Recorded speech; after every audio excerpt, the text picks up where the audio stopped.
누구보다 뜨겁게 세상과 소통했던 남자, 시인 김석우 씨입니다. 중증 뇌병변 장애가 있어 어렵게 한 글자 한 글자를 눌러 쓴 시로 또 다른 장애인들에게 꿈과 희망을 전했던 석우 씨. 그런 석우 씨가 벌써 몇 달째 어떤 글도 쓰지 않고 있습니다. 그에게 무슨 일이라도 생긴 걸까? SBS 궁금한 이야기 와이팅에서 왔습니다. 네. 석우 씨는 최근 많이 아팠다고 합니다. 좋아하는 시를 쓸 수도 없을 만큼 몸과 마음이 다쳤다는 겁니다. 또 많이 아파? 많이 아파 오늘도? 아이고 비틀어 놨으니까 더 장애가 있는 데다 비틀어 놨으니까 그게 쉽게 낫지가 않잖아.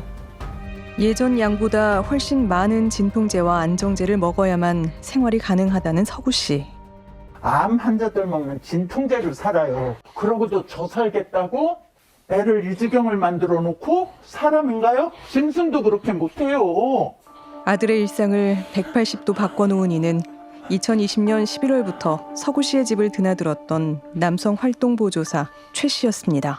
초반에 한 1, 2주 정도는 그런 모습을 보이지는 않았어요. 그러다가 조금 친해지는 듯 하면서 목욕시켜주고 그다음에 대소변 봐주고 하면서 이제 서서히 본성이 드러난 거죠. 처음엔 석우 씨를 형이라 부르며 식사와 목욕, 대소변 처리를 도와주는 최 씨가 마냥 고마웠다는 가족들. 그런데 최근 석우 씨가 믿기 힘든 얘기를 털어놨다고 합니다. 오빠 배 위에 올라타갖고 뺨을 때리거나 오빠 혀에 자기 혀를 갖다 대거나 본인 성기를 갖다 대거나 7개월간 가족들이 없는 집을 찾아왔던 최 씨가 석우 씨를 성추행했다는 겁니다. 형이 해줄까? 이거는 그야 커플 분이 요 버리고 자기 성기를 보호한다고 그러니까 받아보고 버린 거죠.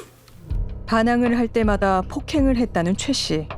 견디다 못한 석우 씨는 오랫동안 자신을 돌봐줬던 또 다른 활동 지원사에게 구조 요청을 했습니다. 심한 게 시거든요. 제가 저기 병가를 내고 집에 6개월 동안 쉬었거든요. 그러다가 좀 깨쳐났어요. 그러고 났는데 살려주세요 이런 거 하고. 그런데 다급한 문자 메시지보다 더 충격적이었던 건 석우 씨가 보내온 사진이었다고 합니다. 발로 밟는 거 배를 깜짝 놀란 거예요. 최 씨가 석우 씨의 배를 발로 밟거나 뺨에 뽀뽀를 하고 알몸 상태인 그를 깔고 앉아 있는 장면이 고스란히 담겨 있었던 겁니다. 확실한 증거 덕분에 최 씨는 현재 성폭력 처벌법 위반 등의 혐의로 구속돼서 재판을 받고 있습니다. 석우 씨는 최 씨의 범행을 멈추게 하고 싶었다고 합니다. 처음에 이 사람이 처음에 제 성기를 만지더라고요. 그리고 너무 죽어도 그러니까 죽으려고 더 증거를 잡겠다. 선생님 사진 어떻게 뭘로 찍으셨어요? 노트북 웹캠으로? 아 이 컴퓨터예요? 석우 씨는 최 씨가 없을 때 유튜브에서 노트북 카메라의 타이머 기능으로 사진 촬영하는 법을 배웠다고 합니다. 그 뒤 열흘간 힘겹게 타이머 기능을 설정해 석 달 동안 증거를 모았다는 석우 씨. 수많은 피해 사실이 있었지만 대부분은 화면에 제대로 잡히지 않아 증거로 사용할 수 있었던 사진은 6장 뿐이었습니다. 증언만 있었다면 불리했을 상황에서 이 사진이 있어 최 씨는 자신의 잘못을 시인하고 용서를 구했다고 합니다. 경찰서에서 부르니까 아주 당당하게 알겠다고 갔대요. 상상도 못했죠. 이게 있으리라군요. 그래서 사진을 보여주면서 이렇게 얘기하니까는 자기가 할 말이 없잖아요. 다 시인했다. 그런데 최 씨가 최근 돌연 태도를 바꾸고 범행 사실을 부인하기 시작했습니다. 대체 그 이유가 뭘까? 우리는 최 씨의 조카를 만나 그의 입장을 전해드릴 수 있었습니다. 그 잘못은 장애인이 움직이지 못해. 내가 하려고 마음 먹었으면 못하겠습니까? 못 움직이는데? 다 미수에 그쳤거든요. 싹 다 미수예요. 인정하는 거 폭행인데 뺨 한 대 때린 거. 그러니까 제수처 같은 거 있잖아요. 제수처. 성관계에 있어서 제수처. 동의했던 관계다 이런. 근데 저희 삼촌은 하려고 한 게 아니다.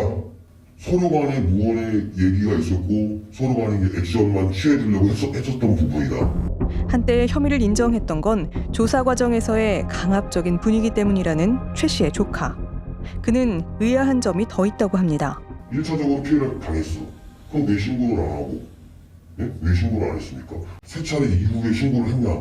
이해가 가신다고 보십니까? 증거가 모이지 않은 상태에서 신고를 하면 이제 처벌을 받을 수가 없으니 참으면서 증거를 모았다라고 하는데 그건 말이 안 되는 거예요. 그거는.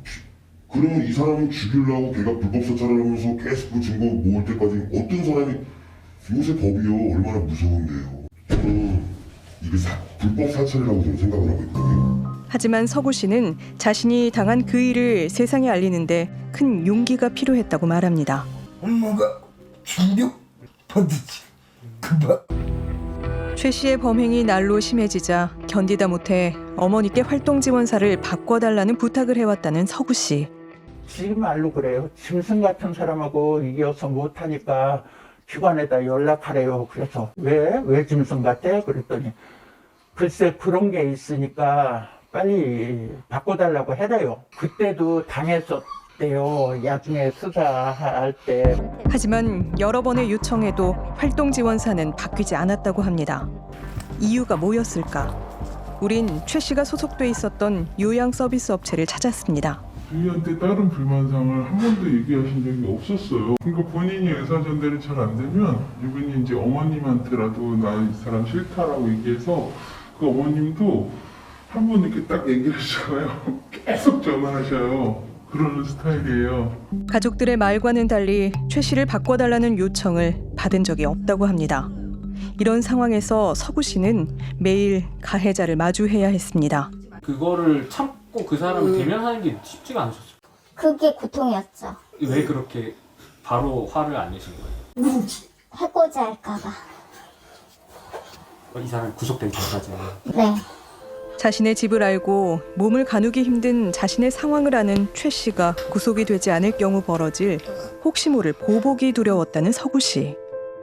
전문가는 이와 같은 비극을 막기 위해선 보다 체계적이고 실질적인 제도가 필요하다고 말합니다. 장기간의 반복되는 과정에서 1대1의 서비스가 지속적으로 이루어진다면 어느 정도 힘의 관계라 그럴까요? 갑을 관계 같은 형성이 되어서 그런 작은 공간에서의 발생되어지는 일에 대해서는 확인하기가 사실 어려운 그런 부분이에요. 그래서 한 사람의 1대1의 장기적인 서비스는 지향을 하고 두세 사람의 교차 서비스 그리고 그것을 팀별로 운영해서 조금 더 코디네이터와 관리 감독, 이 모니터링이 이루어져야 되고요. 가해자는 죄가 없다 주장하는 지금 서구 씨에게 죄스럽다 말하는 건 오직 그의 가족입니다. 또 죄인 같은 느낌이었어요. 그동안도 아무것도 못 해줬는데 이번에도 혼자 감당하게 했고 얼마나 무서웠을까. 평생 동안 아팠던 오빠가 이번에도 숨죽여 홀로 아팠을 생각에 가슴이 무너진다는 동생. 하지만 서구 씨는 아직 세상에 나가 해야 할 일이 많다고 합니다. 지가 하고 싶은 일이 얼마나 많은데 장애인들하고 상담해주고 위로해주고 그 애들하고 그 장애인들하고 소통하는 게 제일 지금 단절된 상태라서 그게 더 가슴이 아프대요. 지가 저 아픈 거보다도. 그러기 위해선 먼저 해야 할 일이 있습니다. 가해자가 부인하고 있다는 사실을 알고 계시죠? 네. 소강은 어쩌면 그가 견뎌야 했던 7개월보다 긴 시간이 될 수도 있습니다. 하지만 꼭 해야 하는 일입니다. 법정에 나가실 수 있으시겠어요? 나가야죠. 자신 있으세요? 나가실 자신 있으세요? 네. 서구 씨는 다음 달 열릴 최 씨의 공판에 증인으로 직접 출석하기로 했습니다. 자신에게 벌어진 끔찍한 일을 알리려 했던 서구 씨의 진짜 싸움이 시작된 겁니다. 지난 7개월간 무척이나 외롭게 증거를 모았을 서구 씨. 하지만 이번 싸움에서 그는 더 이상 혼자가 아닙니다.